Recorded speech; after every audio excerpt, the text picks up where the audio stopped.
how, you react how, you react how, you react how, you react how, you react how, you react how, you react how, you react how. I will try to correct.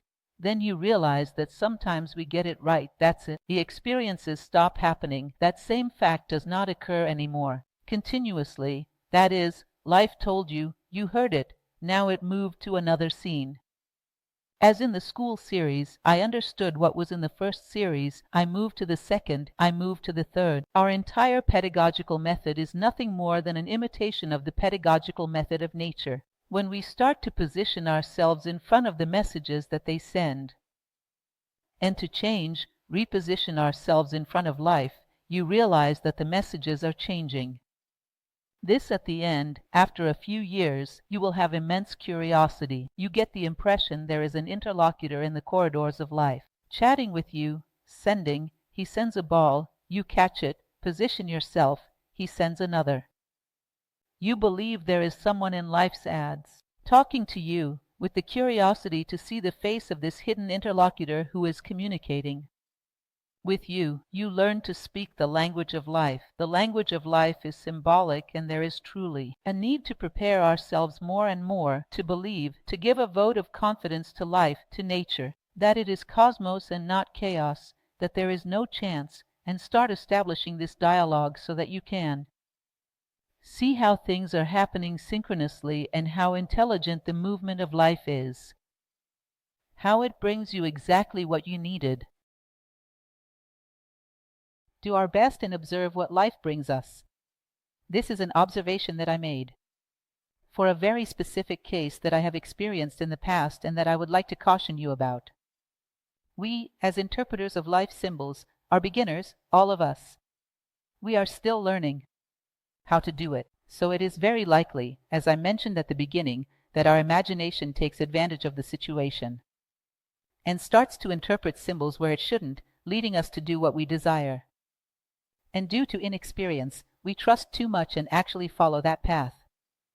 I had a student many years ago from this experience that I was discussing. This student was a young man who had some difficulty entering the job market. He lived with his parents and faced this challenge. One day he told me, "Look, I received a job offer." I said, "Wow, that's wonderful." He said, "No, but I turned it down." "Why did you refuse?" "It's because I went to the window to see what life was telling me." Then a group of yellow butterflies appeared. The butterfly is a symbol of freedom. I knew I shouldn't accept the job. I gave that polite smile that we have to give. But within me there was just one word: I serve. How foolish. Report file. That is not obvious. It seems like a joke, but this really happened. So be very careful, because the symbols might be pointing towards the individual. If there is something that is highlighting a weakness that you desire, you are willing to reach it. He didn't want to accept that job. Life was too comfortable, pointing to this comfort zone, and you suspect that the noble, the just, and the good are here. Opt for the noble, the just, and the good, because you probably didn't understand the symbol. You probably created a fantasy. So, in doubt, always consider what is your duty as a human being. The highest, because the true symbol has to be pointing there to the noblest. If it is not, it is because it was not. It was not really a symbol. A symbol pointing to laziness, what kind of symbol is that? A symbol pointing to weakness doesn't exist. So be careful so that we can be serious in our work of identifying the symbols of life. Do not fall into paradoxes of the yellow butterflies, which I later found out are very dangerous. Continuing on with the process as planned, as we proceed. Indices of symbolism, the key to synchronicity. I will talk to you again about synchronicities later.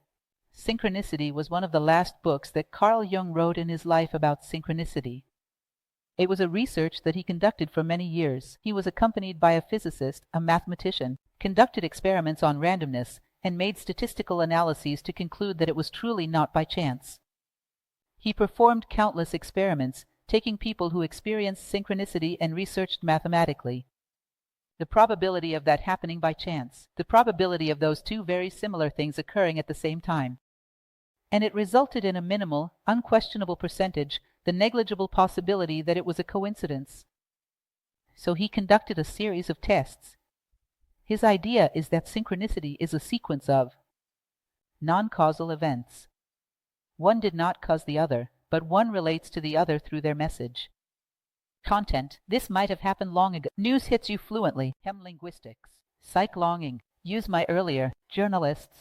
As this comes to you now, you may see this in the future, but the fact is that two elements, which can even be old, this one is new, but this one has arrived in your consciousness now, reinforcing this new element that is here. In other words, they are simultaneous things, not causal, but directly connected. By the identical message they have, they speak of the same thing. And Carl Jung was very serious, and he said that one of the fundamental elements he would like to explore if he lived longer was to research more deeply the mechanism of synchronicity, which reveals a level of intelligence in life that is undeniable. It is undeniable and something that is statistically feasible to be proven that it cannot be a coincidence. It is very unlikely that it is a coincidence. Some of you, I think many, maybe all of you, have examples of out-of-the-ordinary synchronicities in life. I have already experienced an example of synchronicity which was a phenomenal thing. I did not imagine that something like that could happen at that level, and it is difficult for someone to prove to me that something like that was by chance. Very difficult. So let's talk a little about the traces of these synchronicities that happen in our lives. How to recognize elements that may be trying to tell you something. Traces of synchronicities that are trying to point out to you a content, a meaning, that sometimes we are so alienated, so superficial that even a very intense goes through us and we ignore it. It passes through us and we assign a value, and we do not stop to analyze. So observe some common elements throughout our journey of synchronicities throughout life, to see if we learn, draw a little attention and learn to recognize them. Symbolic clues, keys to synchronicities. Repeating events. There is a boy who did not pass the first grade and then he repeated it. He did not pass again. He is always learning that same thing, the alphabet letters. Why are the alphabet letters repeating in his life? Because he does not learn, he does not move forward. Repeating events tend to indicate, there is a strong probability for that, tend to indicate something that you are refusing to learn. So it's like if you were a boy who was held back in the first grade. He's always learning those alphabet letters, those vowels, those vowels. Why are those experiences so repetitive? Because you were already about to have learned the first time they came. Did not learn, they are pursuing you. Which is fundamental. This is the basis so that later you can read, write, do a lot of more complicated things. So that you learn to read life, you need to first understand this here, that it is trying to tell you. So that chases you, and whoever looks from the outside usually sees more easily than we do. This is an element that I find ungrateful in the human journey. People are so alienated that sometimes those who are worse off looking are just us. Do you notice that, for example, there are people, because it is not so uncommon that it seems, they have a sign in their head searching for this type of person. For example, sometimes a young woman who is always involved with men who want to take advantage of her. She's always being deceived. Amazing when you see her stepping out of one situation and going energetically into. She is not aware of that. She is not aware that she has a light on her head. Enjoyer, I arrived. A magnetic force that if you have an enjoyer within a 1-kilometer radius, it will reach her. For some reason, she is needing to live that experience, but she needs to learn from the experience to be able to move on. And she suffers, she feels like a victim, she cries, asks why. That happens to her, but does not learn. And if you don't learn, you don't get out of there. And everyone, you will see that her whole family knows, the neighbors know, the people, her workmates, even make fun of it. When some bandit appears in the newspaper and does not let that person know. Everyone jokes, everyone makes fun, everyone knows, except her. She does not see. It is curious, right? This tendency is not to see certain things in our life. Repetitive events are very common. It is very common that it is a lesson that you are refusing to assimilate. It is very common that it is something that nature needs to tell you and you are not wanting to see. I used to joke with a student of mine once. I used to tell him that there are certain things that we lie about so much, we mask ourselves, that there are certain things about ourselves that the building's doorman knows better than us. Then he told me that he was going to disguise himself and go to his building and ask things about himself to shorten the path of self-knowledge. It may have worked, right? It may have been a good resource. So try to be attentive to the repetitive elements of life, suffering from the same thing. Sometimes it is not even a negative element, it can even be a positive element. It is wanting to show you something. Generally pleasant or unpleasant events, very repetitive, they have a message that you are not yet decoding, and that you need to learn, and in general it comes from pain, in most cases. They are heavy, unpleasant events. But it can be the opposite too. Observe. Where am I stuck? What are the repetitive experiences that I have been going throughout history? Whenever I have a proof, it is because I was proud. Whenever I have a proof, I lose a proof, it is because I am a choleric person and I do not contain myself in critical moments. Look throughout life, the opportunities you lost, it was not just for one thing, it was not a defect. Take a look. All the doors that closed for me were because I was stubborn. All the doors that closed for me were because I was proud, because I was impatient. I did not have the patience to live with people. Take a look at these, let's say, constants of life. Take a look at these constant elements of your equation. It may be that then you already see a lot of things. We all have repetitive elements in our lives, and they are highly significant. Take a look. So repetitive events are the first thing for you to do to be observing life's messages. It is the first component of synchronicity. Moving on. People we attract, like.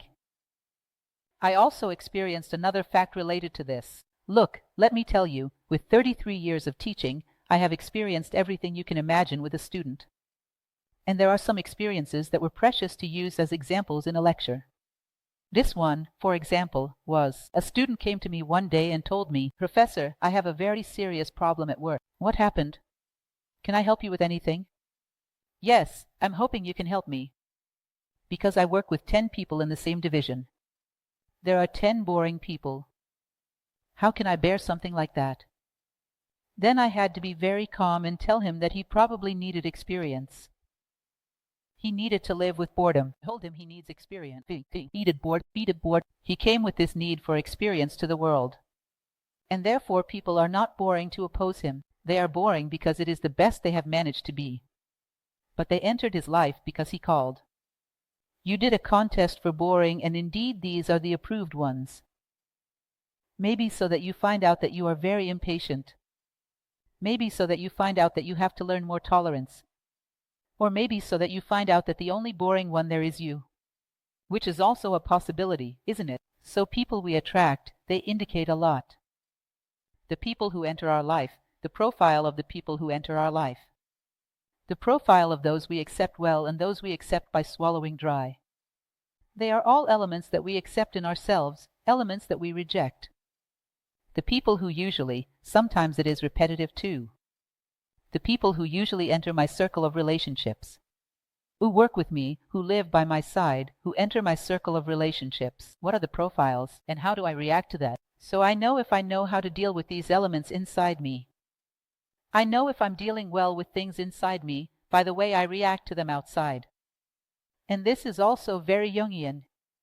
He spoke of it, he called it transference. If I am a person who is disorganized, but I do not want to face this problem, I have difficulty assuming this problem. It is very likely that there are several disorganized people around you in life, and you will hate them because you are wanting to sweep this defect under the carpet. And they force you to look. What you don't want to see inside, life forces you to look outside. This is not conscious, but unconsciously we reject. Because I don't want to see something and this person is forcing me to look at this something. So what I reject is very likely something I didn't see in myself. What I accept well is an element that I've seen. It's interesting because if you know that you have a problem with laziness, you fight to overcome it. It's not that you don't know. You have a difficulty, you can do well, you have the laziness under control. If a lazy person appears around you, you have no anger. Nor do you have impatience. Your sensitivity, compassion, poor thing, will get a little bit. I know what he's going to go through. With this defect I know what he's going to suffer. I have compassion. If I completely and violently reject the observation that I am a disorganized person, that I am a lazy person, when a disorganized and lazy person appears in my life, it's torture. So when I talk to a person, I tell them, look, you have such a problem. The person tells me, I know, teacher. I'm fighting against it. I'm doing my best. I'll be able to overcome it. I'm calm. You've seen it. Now if you come to a person and say, look, you have such a problem. Me? No, you're seeing it wrong. You don't know me well. No, I've never had this problem. Complicated. Very complicated. Created defenses. I'm not going to do it. Maybe he can't cope. Maybe he doesn't want to. Created defenses to myth. A mask is very rigid. It's very difficult. Things we attract. People entering our relationships. It's a good way to make this. We didn't meet ourselves here. One of the basics in life, to know who we are. Facts are a trace to follow. We have to know who we are. We have to know who we are. We have to know who we are. We have to know who we are. We have to know who we are. We have to know who we are. We have to know who we are. Traces show the makeover. These here are actually indeed of a dizzy animal. They are taken from that animal. They are taken by a human being who is responsible for their capture and care. By the trail, you know the makeover. Then you have industries in your trail. The people who came into my life, what was the profile? Those to whom I gave myself for good, those to whom I gave myself for bad. There are some legal judges. The coincidence between these profiles, all the people I've seen in a bad light were like that, so I have a problem. With this way, I have a problem with this defect. What is it that exists behind it? This is an excellent synchronicity, the coincidence of psychological profiles that appear in your life. Learn to analyze them, a good indication for you to get to know yourself better. What else? Our defects and evidence that arise, it is possible to get to know ourselves better by analyzing our evidence. This is also sensational. The very first thing is for you to realize that the problem's you. Experience our evidence. Realizing this is already a big thing. We don't accept it. We think they are coincidences. That it is a coincidence, that it could have happened to someone else, that I am unlucky. It is the worst thing. Existing as it generates the feeling of injustice and, in the end, I feel like a victim. The universe is against me. The universe is random and it happened. It was like being randomly selected at the airport to pass the federal police exam. The cosmic federal police chose me. So this is terrible. Victimization is terrible. You don't grow anything. You don't learn anything. You keep complaining and looking for culprits, and when we complain and look for culprits, the culprit is the one who has to change. We don't change anything. We don't grow. When you know that an event is a test, you will be much calmer because you know that it is not to knock you down. It is to promote you to another level. But it has to demand from you some previous knowledge. It has to demand from you a certain behavior. Imagine you that I took one of you here from New Acropolis, let's say. Katerina left and went to the restroom, then I'll match you with something. We will say that there was a draw for one person to come here in front and summarize everything I said so far in the lecture. And let's say that the draw was Katerina. When she arrives, we give this news. If she doesn't know anything, she comes in here and we do that, she will panic, right? What am I going to say? My God, she will be horrified. She will suffer the curse. But if before entering she had heard our conversation out there, our scheme, and knew that it was just a test to see if she has emotional problems, wouldn't it be much easier? I would calmly get here in the room, get up here on stage and say, I will summarize everything in one phrase by the philosopher Socrates. I only know that I know nothing. Goodbye, good night. And the problem is over. When we know that difficulties are tests, it is much easier. That it is not some monstrous thing that is chasing me. It is something that wants to promote me. Let me behave in the best possible way. Let me try to give my best. The difficulties of life as evidence are already a great confirmation of the symbolism of life. They are already proofs that aim to elevate me, suggesting there is something behind this. As Carl Jung himself said, when you approach a portal, the dragon guarding this portal emerges. If you have never attempted to cross this portal, it lashes its tail to keep you out, making you think there is nothing there. But when you get too close, the dragon appears. Sometimes the proof comes as we grow. I will enter this door, so I will pass by. It resembles the dragon. If I never attempted to pass through any door, perhaps I would never encounter the dragon. Thus, the tests are a sign that I'm striving to move forward, and they are not random. They are exactly the tribute you must pay to take the next step, as if it were the pedigree for you to advance on your growth path. So our flaws and the tests that arise, there is a connection between them. These are hints about things I would like you to truly do. So you can make this observation. One day, remember to take a sheet of paper so it becomes more concrete, just you, alone, and recall the hardest tests in your life. And try to imagine what flaw you had that summoned a test like that. It's not difficult to see that a test targets a clear point. I lost everything I had. Well, then it was either you were too ambitious, or you were very attached to material things. There must be some reason for life to take these material things from you, for you to find something. I was enslaved to the material. I was very ambitious. I was very materialistic. You can imagine what it could be. Here I did such a thing. I was betrayed. You can imagine. Why am I being so superficial in my knowledge of other people? Why am I not knowing how to judge the other? Because I probably don't even know myself. What will the other say? I need to analyze things in greater depth. Keep questioning your tests throughout your life, so you can understand what the defects are, because maybe they are still there. And maybe these tests will still come to repeat themselves. If you ask your tests who you are, they will show you what defect they came to flatten. What is the mark they came to sand? So it's very interesting to use the difficulties, the tests, to know yourself. And it's a synchronicity that happens exactly for that. I consciously realize what the mark is, what I have to stop, and I'm going to polish this mark without taking so much beating from life. It's much better, much easier. So a good chance, a good door to understand this symbolism of life. Remember, I'm putting some very superficial elements for you. Of course, if we analyze more deeply, we can find in these symbols deeper things, as I told you. I'm just putting the entry door, the most superficial level of interpretation, so that we can start and enter this world of interpretations. And the more we mature, the more we can enter deeper layers, which elevate us more and more. The more we perceive deep symbolism in life, it means our consciousness has gone up a step, and that's very good to see. Very pleasant to see, because that's what we came for. We're definitely here for that. What else do we have here? Knowledge that appears to us at the right time, sometimes before the need to show up. Have you ever lived that?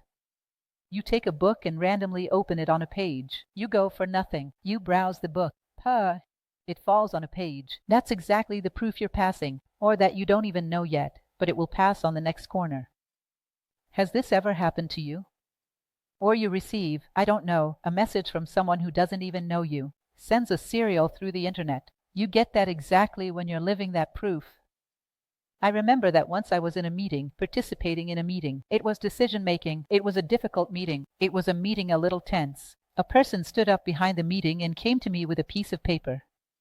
Lucia, could you translate this for me later? A person who had never asked me for anything.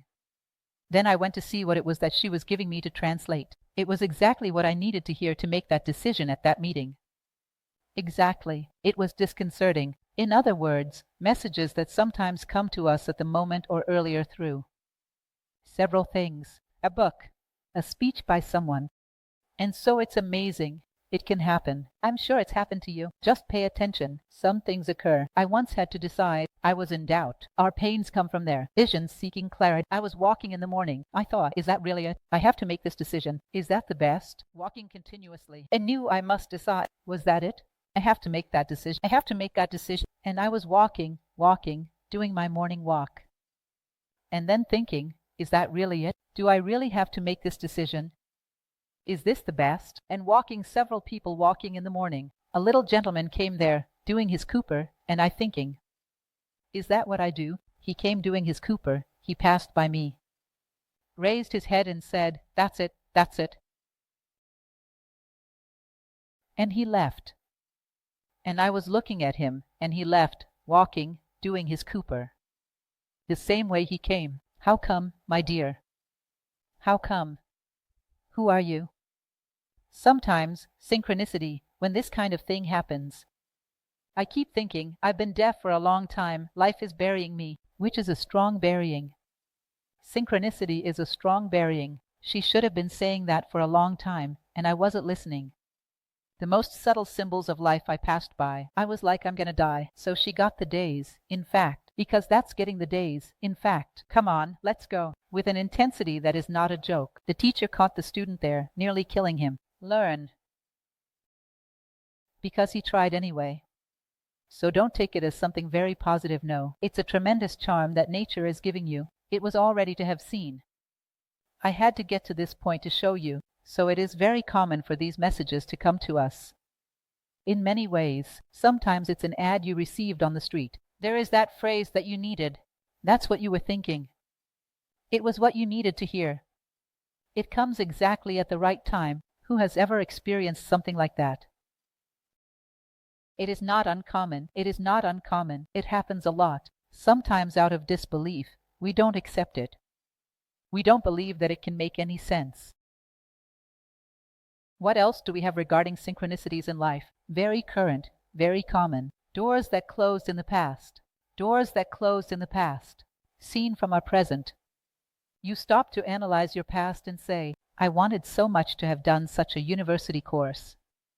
I worked hard for that degree, and I didn't pass. I had to do another. And you look now, knowing yourself as you do. Knowing your inclinations, your tastes.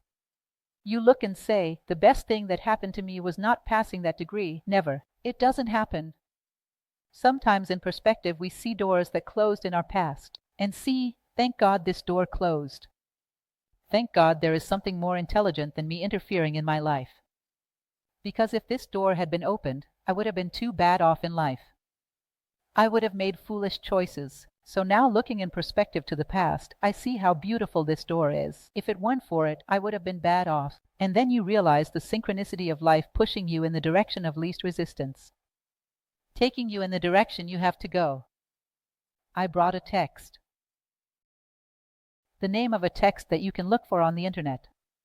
Many must already know. It's a very funny text by Luis Fernando Verissimo. It's called Versions of Me. Very funny. He says he arrives at an imaginary bar. In his head, he was there drinking a beer. And then he thinks about his past. Does anyone know Versions of Me? He is there thinking about his past. He thinks, if I had passed that test to play for Botafogo, if I had passed that public exam, if I had married Doralis, my God, how would my life be? Suddenly, a person sits next to him. When he looks at the person, he is the same age as him, the same face as him. He says, who are you? I am you if I had passed to Botafogo. You would start to play, you would do well. But there comes a time when you would miss a penalty. The team would hate you and you would fall into obscurity. No one would remember you anymore. Then another person sits next to him. Who are you now? I am you if I had not missed that penalty. I would have been very scared. I would have gone out shooting the balls. I shot a ball and a player kicked my head. I would have an eternal problem. Living, retired by Social Security. Then came another. I am you if I had not played in Europe. If I had not, I do not know what. Then comes another one. I am you if I had passed the public exam. Then comes, one was betrayed, the other lost the promotion. A lot of people sat like that. One was fighting with the boss. The other was fired. Soon the bar was full of versions of him. Then he looked at that and came to the conclusion that the best one there was him. Then he calls the waiter. You see this thing here? Who is better here is me. Then the waiter said, it's true. When he looks, the waiter was also him. Then he asks, who are you?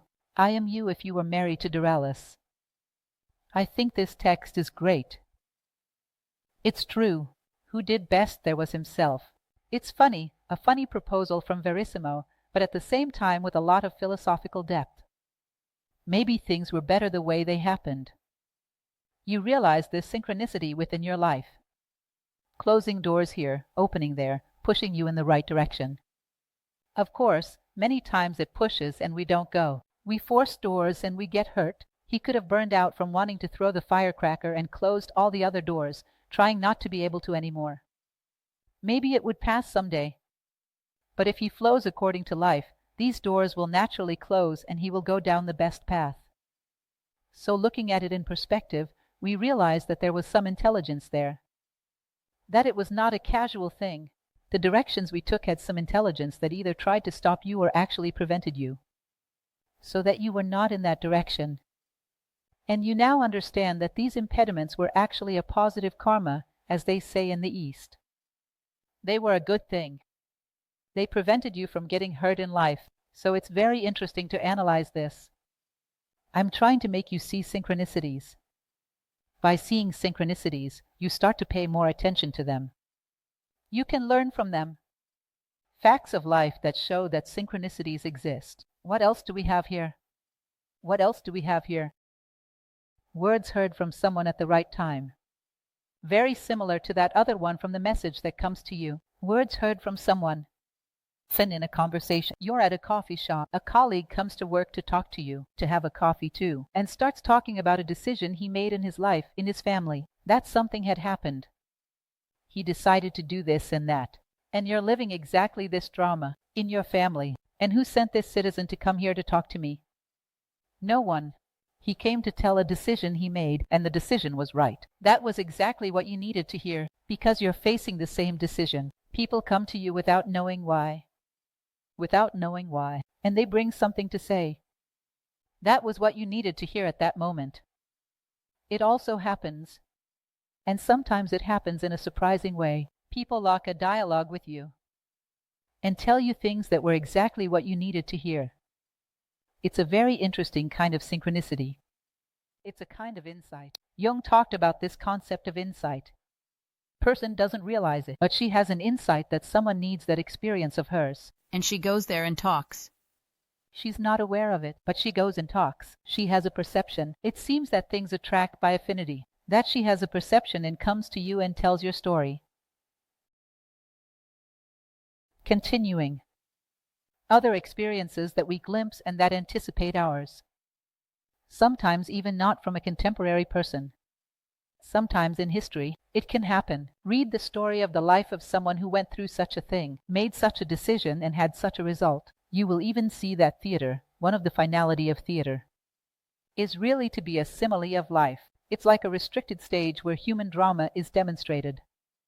The idea was that the man, from that experience of watching theater, had a personal experience that would help him to position himself better in life.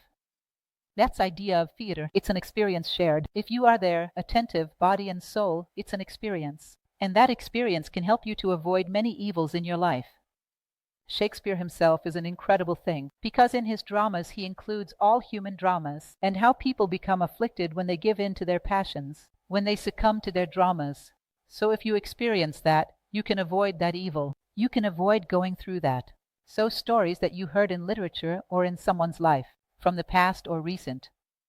You realize the person made a hasty decision, and that hasty decision led to such a thing. Then you realize that you are also in a situation that is rushing, and that the precipitate always generates an immature fruit. People always get sick. And you see yourself in that narrative. Symbolically, that story is a bit of your story, and you had never heard that story. Come hear it now. Which is exactly when you need it, and that story reaches you in some way. Someone who has already lived something similar. Symbolically, maybe not identical, but a story that shows exactly where it will go. If you make an insensitive decision, an imprudent decision, or a prudent decision, what will happen? What's the story unfolding? You put yourself there as a character, and you realize that it is exactly your story that is unfolding there. The fundamental things of human life, people, are not many. They are not. We think that things can happen to me, very different from what happened in the life of the Egyptians, for example. Stop to think about what are the things that most cause us pain, what most cause us suffering. They are not the ability to coexist, the ability to self-control, the ability to accept well the difficulties of life, the ability to accept death well. the ability to work with solitude. They are few things, and they were the same in the time of the Egyptians, of the Hindus, of the entire past world. I will not ask you what was the greatest difficulty of your life. You will tell me it was that day when the internet failed, or it was my computer that did not have good memory. This does not generate great sadness, my dear. It can generate a headache, but not more than that. The great sadness is for the same reasons that the Egyptians had. They are the same situations. They used tools to face this, because maybe you have tools very similar, close to you. So, these alien experiences that we glimpse anticipate ours. And deep down we are dealing with elements that are not many, and they are repetitive throughout history. Suddenly your story arises in front of you, set, starring some character from the past, and you see perfectly that it is what you are living. Pay attention. As we do not believe, as Jung said, we are skeptical. Sometimes these things happen and you do not dare to imagine that it came into your hand, because it is your story. And then they do not take the teaching for skepticism. For skepticism, we do not see that nature is putting things in our hands, that they are our own story, they are a mirror. Many times we let this go. As intense as the synchronicities are, sometimes we do not see. Sometimes we are so alienated, so mechanized, that we only accept very concrete things. We become blind to all kinds of symbolism, even to the intense synchronicities of life. If we had this ability to read between the lines of life, we would probably not repeat disastrous experiences. We would have to suffer twice for the same thing. Certainly the first time we missed, there was some symbolic message saying what you should do. If we were reading and receiving these symbolic messages, we would not have gone to the second time. Once again, an ancient Tibetan classic says the following: that life is entirely pedagogical. If you no longer accept to learn with life, it is as if you had tied a ball of steel to your ankle. There is no more step. He says that if you do not accept to learn anything else, life is over. Because if you do not have the ability to learn, it does not make sense for life. So when we do not accept to learn anything else, we choose to die. Life only executes. When we close all the doors, we become so stubborn that we do not want to learn anything else. So blind that we do not see anything else, we decide to die. Life simply executes, because there is no meaning for life without learning. There is no reason here. Why are we here? Why? If we want anything else, and our purpose is exactly to evolve through learning. So they are also unconscious choices that we make. When we close the doors, we become insensitive to the many messages that life sends. What else do we have? Recognition at the time when we doubt ourselves the most. That moment when you have self-esteem on the sole of your shoe, you feel the worst of the mortals. And a person comes and tells you that wonderful expression: thanks to you, I overcame a serious problem. You do not know how grateful I am to you. Thanks to you, I managed to get out of a violent crisis. Wow, I thank you so much. This thanks to you is one of the things, it is a balm, one of the most beautiful things for us to hear in life. It means that your life made sense, that you were able to wipe someone's tears, that you were able to blow life into someone's life. There is the opposite, right? Which is the opposite? It is the despite you. The despite you is hard to hear, but it exists. That person who feels that you stole her energy instead of giving. The thanks to you sometimes arises in the moments when we are at a lower level. And it arises exactly to make us awake to our value. We brought life. We breathed life into someone's life, a recognition that comes from a side that you were not expecting, unusual. It comes to tell you, you are worth it, blind, undervalued, you are worth it a lot. You are an important part in the scheme of life. At that time when you were at the bottom of the well, someone who knew nothing comes and gives you recognition. It is also a very feasible thing to happen. I have already met several people who have experienced this, exactly to turn the page on this mental negativity that only drags you lower. It comes at the critical moment, and it lifts you out from inside the well. It is also a common synchronicity to occur. Pay attention. This is what I was telling you about synchronicities, like, according to Carl Jung. He would say that synchronicities are meaningful coincidences, transversal connections of meaning, not causal. So, something is happening here, something is happening there. One has nothing to do with the other, but they are symbolically similar. Due to a need for mutual support, they relate as if I had opened a transverse path here, connecting both. For the need to reinforce one another, they intersect at a certain point.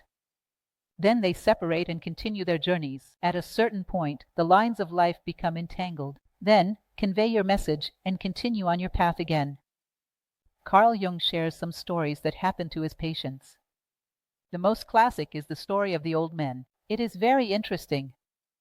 He was conducting a consultation with a patient in the building where he had his office. This patient tells him that she had dreamed of a golden skull. It is a sacred figure in Egypt. It holds a very strong symbolic representation. She had dreamed of a golden skull. When he least expects it, he sees something tapping on the glass of his office. He goes over to open it. It was a kind of golden beetle, the closest resemblance to the golden skull that exists in the West. That beetle, which usually does not fly so high, felt the need to enter that room at the precise moment. The girl had just shared her dream with him. He says he opened the window, it came in, hit the wall, and fell to the floor. An old beetle, a beetle from the family of old beetles, golden even on top. He says the statistical probability of something like this happening, without it being because there is a message reinforcing the other, just by coincidence, is none. It is a level of synchronicity that is out of the ordinary. It is none. In several situations of this type in the office, he said, there are certain things that prove that life is intelligent. It communicates facts that are symbolically equivalent, so that one reinforces the other. It goes there from time to time and tangles the lines of life, so that one thing reinforces the other and then it continues in its meaning. That is what he called, then, significant coincidence, a transversal connection of meaning, not causal. One is not the cause of the other. They are two completely independent paths. Before continuing, I remember that once a curious fact happened. Well, first a very bad thing happened. I had my car stolen. In the car's glove box held my cell phone. They took the cell phone, the car, everything. And then the people in my neighborhood decided to help me in some way. Bought a cell phone and gave it to me as a gift. But I didn't know that before I got this device. They had taken the device's schedule and had put the phone number of the people closest to me. It was already registered in the contacts, and I didn't know. Cell phone inside the box, brand new. Then one day I met a person and was briefly talking about the personal situation of a person from my neighborhood who was a wonderful person, but was going through difficulties because she had to understand how good she was. Guys, I had this cell phone in my pocket. I had just received it. I had taken it out of the box and put it in my pocket. Unintentionally, I pressed this cell phone in my pocket, and the cell phone found the number of the person I was talking about. She didn't answer. It was recorded in the voicemail, the part of the conversation I was talking about. If someone told me something like that, I would say, it's a tall tale. I lived that. It was recorded in the voicemail, the part of the conversation I was talking about, and sent it to her. Fortunately, I was speaking well. These are very acute synchronicities. Synchronicities are sometimes very acute. Sometimes they are more discreet. They exist in normal life events. All of them would be good if we could understand. But these are extreme cases, and there are extreme cases. And when it happens, you say, wait there, let's go and come. Probability of such a coincidence. It's a thing. There's no way. There's no way. I can't imagine something like this happening by chance. Only when you make this observation. You put yourself in a totally unprecedented situation, so life is not casual. So there is intelligence.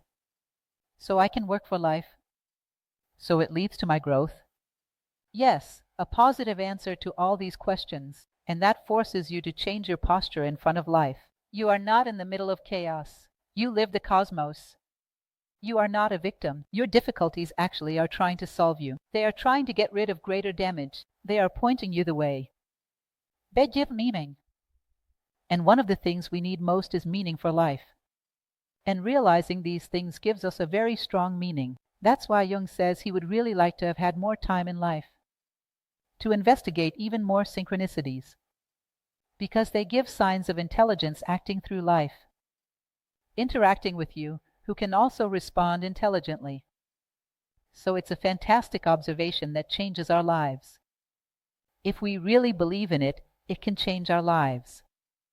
Put questions to life and indeed observe answers with sobriety. That is, we can start careful with the fantasy. That's why I put this sobriety so well highlighted. Be careful not to fall into fantasies. But I'm going through a difficulty. I would like an answer about that. Be very clear. I wanted to know this. Put this into life. With a lot of strength. I want to know this. And then spend some time observing the synchronicities, the messages that come to you. It's an interesting experience. Sometimes you can get there through a dream. Sometimes you can get there through a common event.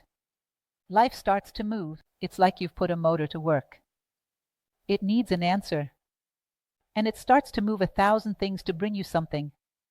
Just be careful. Be careful not to fall into fantasies. Because when we really want to do something, we want the world to point us there in any way. Then it gets dangerous. You have fantasies. If I didn't choose anything, I want to see what life says. And observe with a lot of sobriety the possible answers. This type of exercise is very interesting. It sometimes leads you to very interesting findings. One day, me and my stories, you will think I am the person who has the most synchronicity in the world. It is not. There are people with much more synchronicity than me, but there are some interesting facts that happen. There was no new Acropolis in a certain city in Brazil. It was Belém do Pará, and I was in doubt. Go there or not, a change of life. I went there. I lived for 2 years, a swift change of life. You leave. I live in Brasilia. I go to Belém do Pará, and I was in doubt. Do I do this? Do I dare? Do I go or not? Do I go or not? In transit thinking. Soon it takes a huge traffic jam. A traffic jam that forced me to brake and stop in the middle of the street. When I look at the truck, there was a colorful all written like this. New Amazon. Situations like this, which are sometimes so funny. We are looking at people. I'm not alone. Life is intelligent and is moving around me. All the time. All the time. It is important that we have this awareness, because this leads us to realize that it is the presence of God in all things. To see God in all things. And this intelligence works nothing more than for unity. Unity is God, to take all things to their destination, for those who believe. For those who do not believe, talk about nature, talk about whatever you want. But the fact is that there is a purpose in all this. This is not casual. We don't need to wait, I insist, for experiences to be so explicit. We must learn to read between the lines of the simple facts of our life, which are all symbolic. Now, if you get a synchronicity, know that you are deaf. Life cries in your ear. This is a moment when it really reached the last possibilities. It is screaming in your ear. What else do we have here? Give an answer to symbols. This is fundamental, so communication is set and you realize if it made sense or not. It is the example of the queue I mentioned. I always enter in queues that do not move. I will work to reduce my anxiety. I will start doing practical exercises not to be so anxious. You do this, practice, you start to have small gains. You realize that the lines start to move. You do not even notice. It's no longer there. Give an answer. The symbol seems to be saying that. Okay, if it's saying that, I'll respond to that. I will reposition myself in front of life. If it's trying to say that I'm anxious, I'll stop being so anxious. I'll start working on that. If it's trying to say that I should be less lazy, I'll fight against laziness. Give an answer to these interpretations you make. Then you will feel that life is moving and bringing new things. Not that anymore. You learned the lesson. It's approved. It advanced to the next level in life's pedagogy. So observe. And when you observe something, create a hypothesis of response. I think life is trying to tell me that. And give your response to it. So I'll try to position myself like this. Then you will realize how life is moving, adjusting. And soon they become other things. They become other things. And the dialogue continues. It is important that we also engage with this. Provide our responses. Provide your responses. If life is intelligent, it challenges our growth in many different and unexpected ways. And that's it. Life challenges all beings to return to unity. May all beings develop. May all beings find their ideal. That is what they came for in the world. We are here to be more human. To be more human means more values, virtues, and wisdom. If nature needs a plant, the plant responds. Present. It goes and performs photosynthesis, which is what is expected of it. If nature needs an animal, it responds. Present. It goes and exercises the instinct of survival and species perpetuation, which is its nature. Nature needs human beings. Where are the people to say present? Saying present means to seek effortlessly values, virtues, and wisdom. And then you start to realize that all the symbolic arrows are pointing to this place. And you have already passed through symbolic arrows to the mountains in your life. The symbolic arrows will always be pointing in this same direction. There is a phrase from a contemporary author's book, which I like a lot, a historical novelist named Stephen Pressfield. He has a very beautiful book, which originally in English is called The War of Art. In Brazil, it was published under the name How to Overcome Your Internal Limits. Are you familiar with it? I wrote the preface for this book. It is a very interesting book, and at a certain moment he says a phrase that I found beautiful and brought to you, which has everything to do with what we are discussing. Kabbalists believe that above each blade of grass there is an angel shouting, "Grow, grow." I take it a step further. I believe that above the entire human race there is a super angel shouting, "Evolves, evolves." That is, as if there were a smart being as a super angel. He is rooting for our evolution. In the same way that we have obstacles that hinder us, we have forces that cheer for our evolution. This is the renowned Stephen Pressfield in The War of Art. And finally, this idea: life is on our side. Believe in it and learn to speak its language. Trust in life and learn to speak the language it speaks. Learn. The language it speaks is symbolic. The more you speak this language, the more you communicate with life and understand its purposes for you. And it is in this feeling of so much comfort, of so much security, that we know we are not treading on chaotic ground. That things have a reason to be, that things have a purpose, which makes life much better to live.